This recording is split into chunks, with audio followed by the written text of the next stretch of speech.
Hi there, Sandra here from Createinspain and Siser Juliet Beginners to Pro.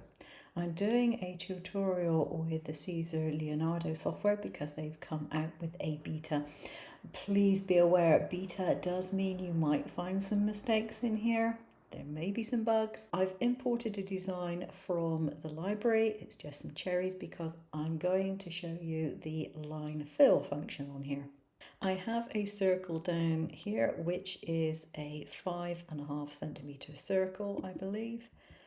And that is because that is the size, yeah, it is 5.5. That's the size of the acrylic disc that I've got that I'm going to be engraving. So the cherries here need to be resized before you set the engrave, okay? Because if you do it after you set the engrave, you're fine. If you do it before, you're going to really mess up the line spacing on this. So I think that will do round about fine. Yeah, that'll be okay. Now, important to note, this circle has been arranged so that it is, let's try and pick it up, helps if I got the select tool, so that it is arranged to be aligned to the page. Not the origin, but the page. Page left and page bottom.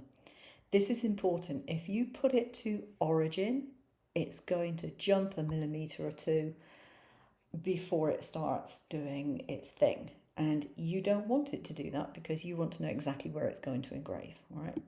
Once you've got this done, you can go to your settings. I've got my layers here.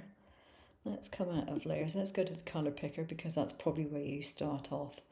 Now I've got this here selected. That's this etch tool, which I don't want. I would want a cut on there normally. I obviously don't want it to cut because it's cut out already, but you get the gist.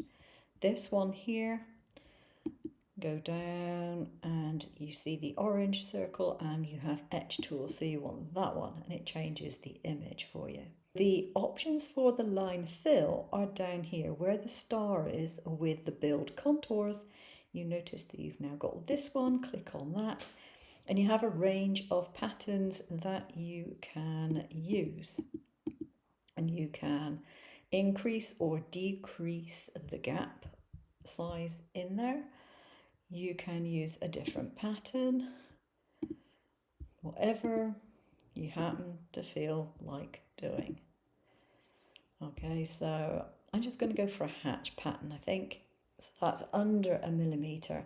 I'm going to leave it at that because I just want to see how it turns out. I'm just doing a test run, okay. Now we can alter the angle. If you like what you've got, you can save it as a preset. You can change it from metric to imperial or vice versa. I don't want to keep the original image. And I do want to include the border. If you don't include the border, you don't get the outside line, right? So I want to include that and I go to accept. Now this turns it all orange and that indicates that it is on the etch tool. Send this design to the cutter. Now the important thing here, use current matte page location and go to send. And you can see that we have the two items, we have the cherries and we have the circle. And if I click on the circle, you can see that's exactly where it should be. And you can see that the cherries are not in that bottom left corner, they are where I placed them. Very important. So you want to uncheck the use cutter settings and you want to set whatever settings you want to do the engraving. I've got 12 for speed and a force of 60, and I am using the same type of tool as Siser sells. Got mine off AliExpress at Christmas and it cost me something like €12, but it was a packet with two tools in it. One is the engraving and the other one is the embossing, creasing, folding tool. So that's what I'm going to be using, and then you just want to send to cutter. But there is something that you want to do on the machine first, so I'm going to go to my live camera and show you what I do with the machine itself. What I've done is I've made sure that my piece of acrylic goes to the top of that tape there and to the side of that tape there, as close as I can get it. So I've got my disc set up on here. It's got double-sided tape underneath it. Now you'll notice that I've got these pink strips of tape. Now I've put this here partly because it's a nice visual reference and partly because I'm not using a map which has grid lines on it. So I need some point of reference on there in order to dictate where my starting point is going to go. So I'm going to move this back. Now I have my tool and I'll just show you what it looks like. It is identical to the one that Siser are now selling. So I have a ice cream stick. This is my usual spacer. It's what I've used, well, one similar to this, not the identical one, but I've used this sort of thing for years as a spacer when required.